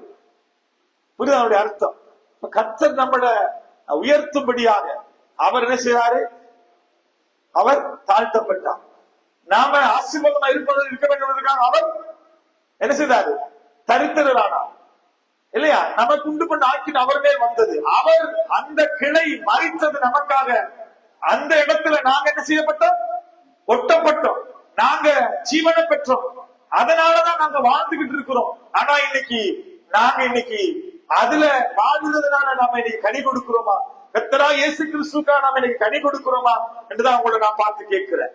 வலதுலைக்கு இடதுலைக்கு வித்தியாசம் தெரியாத எங்களை கர்த்தர் பாவத்தெல்லாம் மன்னித்து பரிசுத்தப்படுத்தி அவரோட கூட எங்களை ஒட்ட வைத்தாரு. எதுக்கு ஒட்ட வச்சாருன்னா, நாங்க என்ன செய்யணுமா? கனி கொடுக்கணுமா? அவருடைய அன்பை பெற்று நாம் கனி கொடுக்காவிட்டால் அவருடைய பிள்ளை என்று சொல்வதற்கு நாம் தகுதி இல்லை. ஆகையினால இப்ப நாம கனி கொடுக்கணுமா? ஹல்லேலூயா. நம்ம கனி கொடுக்கிறோமா? கிறிஸ்துவுக்குள்ள நம்ம இத்தனை வருஷமா வாழுறோம். நம்முடைய கனிகள் இன்னைக்கு எப்படி இருக்கு? 3வது வாசிக்கலாம். யோவான் எழுதின சுவிசேஷம் 15வது அதிகாரம் 4 தொடக்கம் 8 வசனம், கடைசி வசனம். இதோட செய்தியை முடிக்க போறேன். கவனமா கேட்கணும். நீங்க கனி கொடுக்கணும் ஆண்டவர் விரும்புகிறாரு. நீங்க ஏன் கனி கொடுக்கலன்றதுதான் இந்த வசனம் சொல்ல போகுது. ஏன் நாம கனி கொடுக்காம இருக்கணும்? வாசிக்கலாம். 4 தொடக்கம் 8 வரை. என்னில் நிலைத்திருங்கள், என்னில் நிலைத்திருங்கள், நானும் உங்களில் நிலைத்திருப்பேன். இப்ப ஆண்டவர் சொல்றாரு, நீ கனி கொடுக்க வேணுமா இருந்தா நீ காட்டு அத்திமரமா இருந்த ஒன்ன ஆண்டவர் அத்திமரத்தோட ஒட்டி இருக்காரு. சொல்றாரு ஆண்டவர், என்னில நிலைத்திருங்க. வாசிக்கலாமா? திரும்ப வாசி. நான் என்னில் நிலைத்திருங்கள், என்னில நிலைத்திருங்கள், நானும் உங்களில் நிலைத்திருப்பேன். நானும் உங்களில் நிலைத்திருப்பேன். கொடியானது ஆற்றில் செடியை நிலைத்திராவிட்டால் அது தானாய் கனி கொடுக்க மாட்டாது. நீங்களும் என்னை நிலைத்திராவிட்டால் கனி கொடுக்க மாட்டீர்கள். பாருங்க, அழகா அந்த வசனம் சொல்லுகிறது. என்னிலே நிலைத்திருங்கள், நானும் உங்களை நிலைத்திருப்பேன். கொடியானது திராட்சை செடியில நிலைத்திருக்காவிட்டால் அது தானாய் கனி கொடுக்காதது போல நீங்களும் என்ன நிலைத்திராவிட்டால் கனி கொடுக்க மாட்டீங்க. இன்னைக்கு நாம ஏன் கனி கொடுக்கலன்னா, ஏன் கனி கொடுக்கல? கர்த்தர்ல நாம நிலைச்சிருக்கல, தேவனுடைய வார்த்தையில நிலைச்சிருக்கல, சத்தியத்துல நம்ம நிற்கல. இன்னைக்கு நம்ம சும்மா பேருக்கு கிறிஸ்தவங்களா வாழ்ந்துகிட்டு இருக்கிறோம். ஆண்டவருடைய வசனத்துல நம்ம வாழல. ஆண்டவரோட நம்ம கர்த்தரோட நம்ம நெருங்கி வரல. சும்மா ரட்சிக்கப்பட்டிருக்கிற ஒரு பேர் கிறிஸ்தவனா அல்லது பேருக்கு நம்ம வாழ்ந்துகிட்டு இருக்கோம். ஆண்டவர் சொல்றாரு, நீங்க என்னில நிலைச்சிருந்த நானும் உங்களை நிலைச்சிருப்பேன். கொடியானது திராட்சை செடியில நிலைத்திராவிட்டால் அது தானாய் கனி கொடுக்க மாட்டாது போல நீங்களும் எங்களை நினைத்திருக்காவிட்டால் கனி கொடுக்க மாட்டீங்க. ஆண்டவர் சொல்றாரு, நீ கனி கொடுக்கணும். எப்ப கனி கொடுப்ப? என்னில நினைச்சிரு, வசனத்துல நினைச்சிரு, என் வார்த்தையில பலப்படு, வசனத்துக்கு நடுங்கு, வசனத்துக்கு பயப்படு, வசனத்தின்படி வாடு. அப்பதான் நீ கனி கொடுப்ப. யார் அந்த வசனம்? சொன்னாரு, நான் என்ன நினைச்சிருந்தா இயேசு கிறிஸ்து தான் அங்க வார்த்தை. வேதம் சொல்லுகிறது இயேசுவும் வார்த்தையும் உண்டு, வார்த்தை இயேசுவும் உண்டு. ஆதியிலே வார்த்தை இருந்தது, அந்த வார்த்தை தேவனாய் இருந்தது, அந்த வார்த்தை தேவனிடத்தில் இருந்தது. இங்க வசனம் சொல்லுறது அழகா, வார்த்தை மாமிசமாகி இந்த பூமிக்கு வந்தது.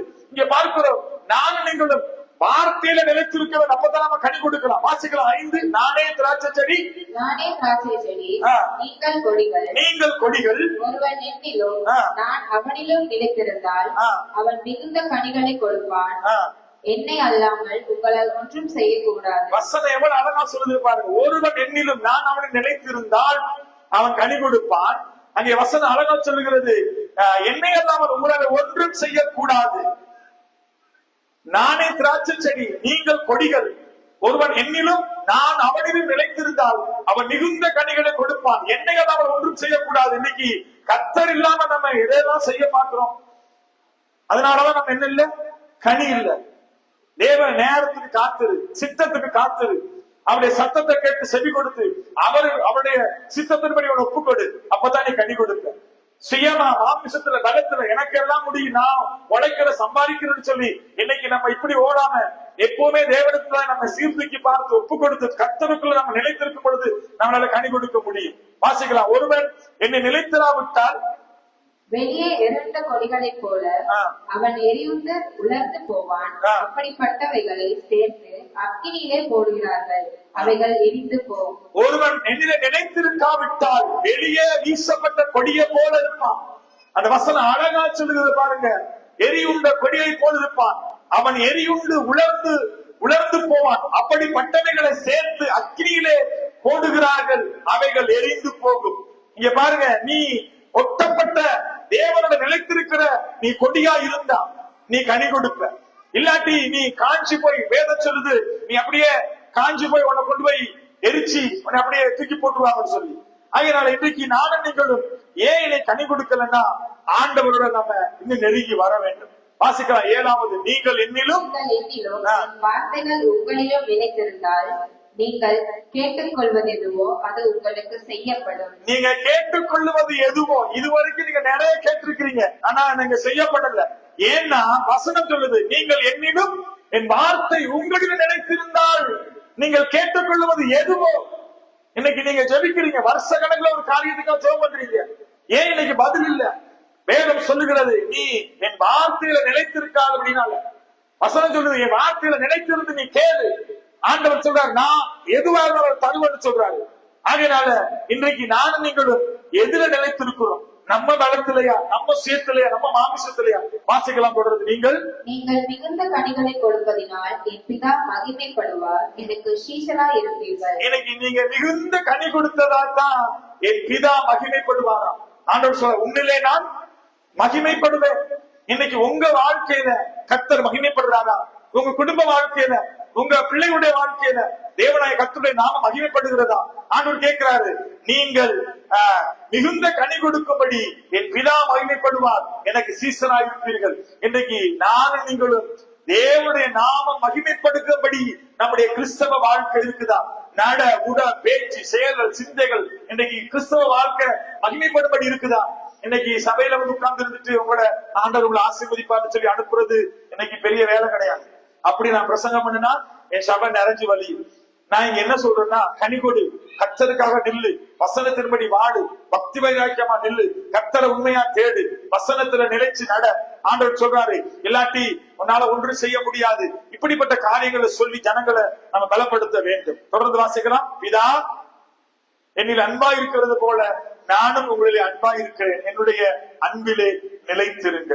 நான் உங்களை பார்த்து கேட்கிறேன், இன்றைக்கு நீங்க கனி கொடுக்காததுக்கு காரணம் என்னன்னா, கொடியானது திராட்சை செடியில இணைத்திருக்காவிட்டால் அது கனி கொடுக்காது, தானா கனி கொடுக்க முடியாதான். என்ன வேணும் அந்த செடிக்கு? என்ன வேணும்? ஒரு வேர் வேணும், ஒரு வேர் வேணும். அந்த வேர்ல இருந்துதான் உங்களுக்கு எல்லாமே வருது. ஆண்டவருடைய அவரோடு நீங்க இணைக்கப்பட்டிருந்தா, நீங்க சும்மா சபையில வந்து உட்கார்ந்து இருந்துட்டு நீங்க இப்படி இருந்துட்டு போகாம, நான் உங்களை ஏன் நான் இந்த மாதிரி வசனம் அவங்களோட நான் பேசுறேன்னா, சபையில வந்து சும்மா இருந்து இந்த 2 ஹவர் நீங்க வந்து சும்மா உட்கார்ந்து இருந்துட்டு போறது வேஸ்ட். நீங்க வளரணும், கனி கொடுக்கணும். நீங்க தேவனுக்குள்ள நீங்க உயர்ந்த ஆசீர்வாதமான ஒரு கனி கொடுக்கிற மரமா நீங்க மாறணும். உங்களுடைய நிழலண்டையில கனியை புசிக்கிறது ஜனங்கள் உங்களை தேடி வரணும். சும்மா நீங்க பெயருக்கு நீங்க வாழ்ந்து கொண்டிருந்தீங்களா இருந்தா உங்களுக்கு பிரயோஜனம் இல்லை, எனக்கு பிரயோஜனம், அதனால தேவனுக்கு பிரயோஜனம் இல்லை. ஆண்டவர் சொல்றாரு, சுயமா உங்களால ஒண்ணும் செய்யலாது, சும்மா வந்து உட்கார்ந்து இருக்கிறதா ஒண்ணும் செய்யலாது. நீங்க வசனத்துக்குள்ள உங்களை ஒப்பிட்டு தேவனுடைய நீங்க வார்த்தையில நீங்க கட்டப்பட்டு நீங்க அவரோட நீங்க நெருக்கமா தேவ சமூகத்துல காத்திருந்து நீங்க அந்த தேவனுடைய அந்த வார்த்தையில நிலைச்சிருக்கிற பொழுதுதான் நீங்க என்ன செய்யலாம், உங்களால கனி கொடுக்க முடியும். ஆகையினால இந்த மாதிரியான வசனங்களை நீங்க கேட்டு அப்படியே இந்த காதுல கேட்டு இந்த காதுல விட்டுட்டீங்கன்னா நீங்க கனி கொடுக்க மாட்டீங்க. அப்ப நம்ம என்ன செய்யணும், கனி கொடுக்கணுமா இருந்தா அல்லது தேவன் நம்மளை அழைச்சது அந்த நோக்கத்துல நம்ம நின்று நம்ம ஒரு ஜெயம் பெற்றவர்களா வெற்றி சிறந்த வாழ்க்கை நம்ம வாழ்க்கை வாழணுமா இருந்தா நீங்க இருக்கிற சமுதாயத்துல, நீங்க இருக்கிற இடத்துல, நீங்க இருக்கிற கிராமத்துல, சொந்த பந்தத்துக்குள்ள, உறவுகளுக்குள்ள, நண்பர்களுக்குள்ள, வேலை செய்யற இடத்துல, பாடசாலையில, நீங்க இருக்கிற சுற்றி இருக்கிற சூழல்கள்ல அல்லது சபையில நீங்க நல்ல ஆசீர்வாதமான ஒரு உயர்ந்த ஸ்தானத்துல நீங்க வர வேண்டுமா இருந்தா, நீங்க கனி கொடுக்கிறவர்களா இருக்க வேண்டுமா இருந்தா நீங்க என்ன செய்யணும், தேவனுடைய வார்த்தையில நிலைச்சிருக்கும். சொன்னாரு, தானா ஒண்ணும் பண்ண முடியாது. ரைட்? அப்ப கர்த்தர் உங்களை வந்து தெரிந்து கொண்டதற்கான 3 நோக்கம். முதல் நோக்கம் என்ன? எதுக்கு உங்களை தெரிஞ்சு கொண்டார்? முதலாவது எதுக்கு? துதிக்க. அதுக்கு நான் உன்னை ஏற்படுத்தினேன், அதுக்கு நான் தெரிஞ்சு கொண்டேன். 2வது கனி கொடுக்கிறது. 3வது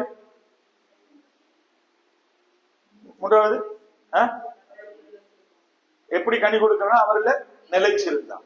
இப்ப இன்னைக்கு இந்த 3 காரியத்தை நீங்க உங்க வாழ்க்கையில சோதிச்சு பாருங்க. ஆண்டவர் அழைச்சாரு, ரட்சித்தாரு, பாவங்களை மன்னிச்சாரு, எங்கேயோ வெட்டி வீசப்பட்டிருந்த என்ன ஜீவனை கொடுத்து கொண்டு திரும்ப ஒட்டுனாரு. யாரை ஒட்டுனாருன்னா அங்க அந்த ஒளிவமாக கண்டுகளுடைய ஒட்டுனாரு. எதுக்கு ஒட்டுனாருன்னா நீங்க செத்து போய் மறித்து போய் தூக்கி வீசப்பட்ட சூழல் இருந்த உங்களை கர்த்தர் கொண்டு வந்து உயிர் கொடுத்திருக்காருன்னா நீங்க என்ன செய்யணும்? கனி கொடுக்கணும். ஆனா நாம என்ன சொல்லிக்கிட்டு இருக்கிறோம்? வசனம் அழகா சொல்லுது இல்லையா? தாங்குற வேருக்கே சொல்றோம், நான் உள்ள வர்றதுனால நீ வெட்டி வீசப்பட்டன்னு சொல்லியும் நான் தான் உன்னை தாங்குறேன்னு சொல்லி வேற பார்த்து சொல்ற மாதிரி அந்த வசனங்கள் சொல்லுது. ஆகையினால ஆண்டவரை பார்த்து நம்ம சொல்லணும், ஆண்டவரே, ஒன்றுமில்லாத என்ன, ஒன்றுக்கு உதவாத என்ன, பாவியான என்ன, நீங்க என்ன தேடி வந்தீங்க. இருளில இருந்து என்ன, பாவத்தை தண்ணீரை போல பருகி கொண்டிருந்த என்ன, வளவை கெடுதலுக்கு வித்தியாசம் தெரியாத என்ன, மரண பள்ளத்தாக்கின் வழியில இருந்த என்ன, குப்பையும் புழுதியும் தூசியுமா இருந்த என்ன, அப்படியே மறிக்கிற தருவாயில இருந்த என்ன, ஏன்னா எல்லாரும் வெட்டி ஒதுக்கி வீசப்பட்டிருந்த என்ன, கர்த்தர் தேடி வந்து என்ன செஞ்சீங்க? உங்களோட என்ன இணைச்சிருக்கிறீங்க. நான் எதுக்கு என்ன நீங்க நினைச்சீங்க? கனி கொடுக்கறதுக்காக. எதுக்கு உங்களை அவர் கொண்டு வந்து தெரிஞ்சு கொண்டாரு? அவர் துதிப்பதற்காக. அவருடைய வசனத்தின்படி நீங்க வாழும் பொழுது கர்த்தர் உங்களை நினைச்சிருப்பார். நீங்க கேட்டுக்கொள்வது எதுவோ அதை உங்களுக்கு தருவார். ஆகையினால இந்த காலையில உங்களை பார்த்து நான் சொல்றேன், இந்த 2026வது வருஷம் இந்த முதல் மாசத்துல நம்ம நின்றுகிட்டு இருக்கிறோம். என்ன செய்யறது இந்த வருஷம்? நான் நீங்களும் என்ன வருஷம் இந்த வருஷம்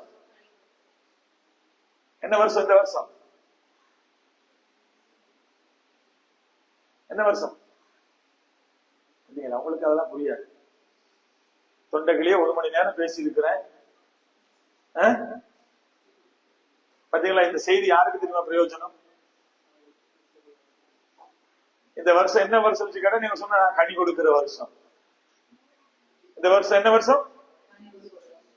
2026வது வருஷம். ஆண்டவர் என்ன கொண்டு வந்திருக்காரு? என்னத்துக்கு கொண்டு வந்திருக்காரு? அவருக்காக அவரை துதிக்கவும் கனி கொடுக்கவும் அவர்ல நிலைத்திருக்கவும் தேவன் இந்த வருஷத்துல என்ன கொண்டு வந்திருக்காரு. அப்ப நாம இனிமே என்ன செய்யணும்? வீட்டுல சோறு சமைக்கும் பொழுது, சிக்கன் வெட்டும் பொழுது என்ன செய்யணும்? அது இல்ல இது இல்லன்னு சொல்லி வெட்டாம கர்த்தரை துதிச்சுக்கிட்டே வெட்டினீங்கன்னா துதிக்க என்ன? துதி எடுத்தால் சாத்தான் ஓடுவான், முறுமுறுத்தால் திரும்பி வருவான். நீங்க முறுமுறுத்துக்கிட்டே வெட்டினீங்கன்னா பக்கத்துல இருந்து உங்களுக்கு நல்ல போடுவான் பிசாசு. வரட்டுமே வந்து நல்ல 4 கேள்வி பக்கத்துல சொல்லுவான். அப்படியே கேட்டுக்கிட்டு இருப்பீங்க இல்ல? ஆனா நீங்க அதெல்லாம் ஒண்ணும் கிடையாது. என் கூடை மாப்பிசி தொட்டியை கர்த்தர் ஆசீர்வதிச்சிருக்காரு. கர்த்தர் என்னுடைய களஞ்சியங்கள் ஆசீர்வச்சிருக்காரு. வானத்துல பல கதவுகள் இடங்கள் அமைக்க ஆசீர்வச்சிருக்காரு. இந்த மாதிரியான வசனத்தில் இல்லாதவைகள் இருக்கிறவா இல்லாட்டின்னு சொல்லு ஆண்டவர் நிறைவா வச்சிருக்காரு. சொல்லு, முறுமுறுக்காது. குசுனியை பார்த்து ஆசீர்வதி. குசுனியை பார்த்து இருக்கிற எல்லாமே எம்டியா இருக்கிற பாத்திரங்களை பார்த்து சொல்லு, எல்லாம் நிறைவா வரட்டும்னு சொல்லு. கேஸ் போத்துல பார்த்து ஜெபம் பண்ணு. என்ன செய்யக்கூடாது? இது முடியக்கூடாதுன்னு சொல்லி ஜெபம் பண்ணு. எங்க வீட்டுல எல்லாமே போன முறை நாங்க ஒரு கேஸ் போத்தல், அதெல்லாம் உங்களுக்கு சொல்லி புரியாது. 2 நாளைக்கு முன்னுக்கு என்ன இந்த கேஸ் இன்னும் முடியாம இருக்குன்னு சொன்னா அடுத்த நாள் முடிஞ்சிருச்சு. கழட்டி கொண்டு கீழே வச்சுட்டு இன்னொரு கேஸை மாட்டி வச்சிருக்கோம். சரிதானே? பாரு, நம்ம ஆசைப்பட்டோம் இல்லையா அது முடியணும்னு, பிசாசு முடிச்சுட்டான். அழித பார்த்து நீங்க சொல்லு, கேஸ் இன்னும் 3 மாசத்துக்கு பாதிக்குன்னு சொல்லு. விசுவாசத்துல அறிக்கப்பட்டு ஆண்டவர் அதை அப்படியே பத்தி எரிய பண்ணுவார். அல்லேலூயா. அதனால குசினியை பார்த்து சொல்லுங்க. குசினியில் இருக்கிற எல்லா வெங்காய கூட அதெல்லாம் பார்த்து சொல்லுங்க, இயேசு நாமத்திலே இதை நான் ஆசீர்வதிக்கிறேன். பள்ளிக்கு பெருகுவதாக எனக்கு ஒரு குறையுமே இல்லை. என் வருமானங்களை வீடுகள்ல தங்குபடியா கர்த்தர் வருமானங்களை ஆசீர்வதிக்கிறாங்க. நான் கனி கொடுக்கிற சந்ததி. கர்த்தரன் அதுக்கு நான் என்ன தெரிஞ்செடுத்திருக்காரு. நான் கர்த்தரோட நான் இணைக்கப்பட்டிருக்கேன். வசனத்துல நான் நிற்கிறேன். இப்படி எல்லாம் பேசாம விட்டு எந்த நாளும் அரிசி இல்ல, சீனி இல்ல, பருப்பு இல்ல, சம்பளம் பத்தாது, எங்க போயிட்டு வர்றான்னு தெரியல, எங்க கொடுத்துட்டு வர்றான்னு தெரியல சொல்லி இப்படியே வீட்டுக்காரரோட நீங்க சண்டை போட்டுக்கிட்டு அப்படியே திட்டிக்கிட்டு அப்படியே முறுமுறுத்துக்கிட்டீங்கன்னு சொன்னா, ஒரு நாளைக்கு வீட்டுக்காரர் ரூபத்துல அவன் www.com என்னது ரெஸ்லிங் அடிதான் வீட்டுக்காரர் ரூபத்துல வருவான். யாரு நல்லா இங்கெல்லாம் அப்படியெல்லாம் நடந்திருக்குது. பார்த்தா அம்மா கட்டோட வருவாங்க, தொங்க வச்சுட்டு வருவாங்க கைய. சிஸ்டர் என்ன சிஸ்டர் அது ஏன் கேக்குறீங்க மாஸ்டர்? எப்படியெல்லாம் நாங்க பார்த்திருக்கோம் ஊழியத்துல. ரைட்? ஆகையினால எவ்வளவு பெரிய குடிகார மனுஷனா இருந்தாலும் அவங்கள நேசிங்க, அவங்கள அன்பா அவரை நீங்க நடத்துங்க. அவரை அந்த அடிமைத்தனத்துல வைத்திருக்கிற அந்த கட்டி வைத்திருக்கிற அந்த அசுத்த ஆவியோட நீங்க பேசுங்க. இது வீட்டுக்காரோட சத்தத்துல உனக்கு இடம் இல்லை, போ சொல்லுங்க, போயிடும். நீங்க என்ன அவரலையா போக சொல்றீங்க? என்ன அவரை போக சொன்னா அவர் போயிடுவார். அப்புறம் நீங்க தனியா இருந்து கஞ்சிக்கு என்ன செய்யணும்? அதனால அவரை கட்டி வச்சிருக்கிற அடிமத்தன ஆவிய கட்டி விரட்டுங்க. எங்க அப்பாவை குட்டி பழக்கத்துல கட்டி வைத்திருக்கிற அசுத்த ஆவிய போவழி இயேசுவின் நாமத்தினால. அவர் மேல உனக்கு இடம் இல்லை. எங்க அப்பா ஒரு குடும்பத்துல பொறுப்புள்ள தகப்பனா, ஒரு பொறுப்புள்ள கணவனா, அவரை நீங்க மாத்துங்கன்னு சொல்லி நீங்க ஜெபம் பண்றதை விட்டுட்டு நீங்க அவர் ஒரே போட்டு திட்டுறது. போலீஸார பிடிச்சு கொண்டு உள்ள வச்சிருக்கிற 6 மாசத்துக்குன்னா கண்டிப்பா கூட்டிட்டு போவாங்க அந்த போலீஸ்காரன். நான் நேத்து சொன்னேன், கேஸ் இன்னும் முடியலையே. என்ன மம்மி இவ்வளவு நாளைக்கு இந்த கேஸ் ஓடுதுன்னு சொன்னா 2ஆம் நாள் அடுத்த நாளே கேஸ் நின்றுச்சு. ரைட்? இதெல்லாம் நான் நிறைய அனுபவிச்சேன். பைக்ல போய்கிட்டே இருப்பேன். ஒரு மாதிரி காத்து குறைவு மாதிரி இருக்கு மனசுல நினைப்பேன். ஒரே காத்து குறைவா இருக்கு, பெச்சாயிருக்கு சொன்ன உடனேயும் புஷ் பெச்சாயிரும். நானே வைஃப் இறங்கி உருட்டிக்கிட்டு போயிருக்கிறோம். தெரியுமா? ஏன்னா நம்ம எதை நினைக்கிறோமோ, எதை விசுவாசிக்கிறோம் அதை நீ காண்பாய். நீ எதை விசுவாசிக்கிற? இந்த சம்பளம் எடுத்துட்டு வரும் பொழுது நல்லா தண்ணி அடிச்சுட்டு விறகு வருவாரு. அதேதான் நடக்கும், அப்படிதான் வருவாரு. அல்லேலூயா. இது இருக்கு மூத்தது அடங்கா பிடாரினா அது அடங்கா பிடாரிதான். இது ஐயோ படிப்பே ஏறாது, இது முட்டை கழுதன்னா அது கழுதான். மரண ஜீவன நாமின் அதிகாரத்தில் இருக்கு. நீ எதை விதைக்கிறோ அதை அறுப்பாய். நீ என்னத்தை பேசுறன்றதை தெரிஞ்சுக்கொள்ளு. பைபிள் சொல்ல, உன்னை ஆசீர்வதிக்கிறவன் நான் ஆசீர்வதிப்பேன், உன்னை சபிக்கிறவன் நான் சபிப்பேன். நீ யாரெல்லாம் சபிக்கிறாயோ அந்த சாபம் உனக்கு தான் வரும் திரும்பி. உன் பிள்ளைகளை பார்த்து சொல்லு, ஆசீர்வதி. பிள்ளைகளை பார்த்து காலையில் எழுதி நல்ல வார்த்தைகளை பேசு. படிக்கையில மாடு எறும்பு மாடுதான் மாடு படுத்திருக்க, எத்தனை மணி வரைக்கும் படுத்திருக்க, எலும்பு மாடு எறும்பு பன்னி மூதேவி சனியில் பிள்ளைகளை திட்டுனா அது அதே மாதிரிதான், அந்த சுபாவம் தான் வரும். நல்லா அன்பா போயிருந்து குட் மார்னிங் சொல்லி, அம்மா எழுப்புமா டைம் ஆயிருச்சு இப்படி சொல்லி அன்பா பிள்ளைகளோட மனைவியோட அன்பா பேசுங்க. மனைவியை பார்த்து டார்லிங்னு கூப்பிடுங்க. I love you so much சொல்லுங்க. கணவனை பார்த்து சொல்லுங்க. இந்த அன்புதான் உங்களை அப்படியே அந்த உறவுல உங்களை கட்டி எழுப்பும். நான் கேட்கிறேன், எரிஞ்சு விழாதீங்க. பாம்பு மாதிரி அப்படியே கொத்திக்கிட்டே இருக்காதீங்க. பைபிள் சொல்லுது, வாயாடியோட வாழ்க்கைப்படுறதை பார்க்கிற வனாந்திரத்துல நல்லதுன்னு பைபிள் சொல்லுது. அவர் சொல்லுவார், ஐயோ வீட்டுக்கு போறதுக்கே வீட்டுல ஆபீஸ்ல கேட்டு ஓட்டி செய்யற ஆட்கள் இருக்கிறார். வீட்டுக்கு போனா என்ன அந்த ராட்சசி வேப்பலைய வச்சுக்கிட்டு ஆடுவான். அதனால இன்னும் 2 hour நான் ஓட்டி செஞ்சுட்டு போறேன்னு போற ஆண்களும் இருக்கிறாங்க.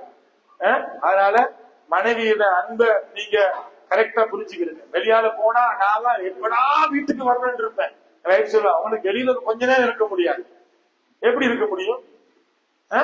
மனைவி டாலிங்க வீட்டுல வச்சுட்டு ரைட் அப்படி பழகுங்க. எங்க போனாலும் ஒன்னா போங்க, ஒன்னா இருந்து சாப்பிடுங்க, ஒன்னா டிஸ்கஸ் பண்ணுங்க. ரைட் திட்டுனால நல்லா நேசிங்க, அன்பு செலுத்துங்க. இதெல்லாம் நான் ஏன் லைவ்ல சொல்றேன்னு தெரியல. முந்த நாள் ராத்திரி அதெல்லாம் சொல்லணும் உங்களுக்கு. முந்த நாள் ராத்திரி 2 மணி 1:30 மணிக்கு இருக்கும். நான் பைபிள் வாசிச்சுட்டு ஜெபம் பண்ணிட்டு நித்திரைக்கு வரும் பொழுது என் வைஃப் இப்படி படுத்திருக்கிறாங்க. நான் இப்படி பிடிச்சு தடவுறேன். அவங்க நித்திரையில இருக்கு. என்னடா என்னன்னு கேக்குறாங்க. இல்லம்மா ஓகே ஓகே தூங்க. நான் அந்த 2 மணிக்கு அவங்க மேல எனக்கு ஒரு மன ஊக்கம் வந்துச்சு. கஷ்டப்பட்டு வேலை செய்யறாங்க. Full hard work. பிள்ளையோட உடுப்பு கழுவுறது, சமைக்கிறது எல்லாமே பண்ணிட்டு டயர்டா அப்படியே டயர்டா படுத்திருக்கிறாங்க. அதை பார்க்கும் பொழுது அவங்க மேல எனக்கு ஒரு கவலை வந்துச்சு. நான் இப்படியே பிடிச்சு செய்யறேன். அவங்க எழுப்பிட்டாங்க. அடுத்த நாள் காலையில கேட்கிறேன், என்ன 2 மணிக்கு போயிட்டு இப்படி போட்டு என்ன கொஞ்சிக்கிட்டு இருந்தீங்க? அந்த அளவுக்கு மனைவியை நேசிங்க, அன்பு செலுத்துங்க, அன்பா இருக்கு. ஒருத்தருக்கு ஒருத்தர் புரிஞ்சு கொண்டு வாழுங்க. அப்பதான் உங்க வாழ்க்கையில் நீங்க கனி கொடுக்கிறவங்களா மாறிடுங்க. கர்த்தர்ல நிலைச்சிருங்க. குடும்பத்திலே கணவன் மனைவி ஒருத்தருக்கு ஒருத்தர் நிலைச்சிருந்து அன்பு செலுத்தி வாழுங்க. அல்லேலூயா. ஆகையினால இந்த வசனத்தை கேட்கிற சகோதரி நீங்க ஒருத்தருக்கு ஒருத்தர் அன்பு செலுத்தி விட்டு கொடுத்து கர்த்தருக்குள்ள வாழுங்க. இந்த வாழ்க்கை ஒரு ஆசீர்வாதமா இருக்கும். God bless you. கர்த்தர் தாமே உங்களை ஆசீர்வதிப்பார்.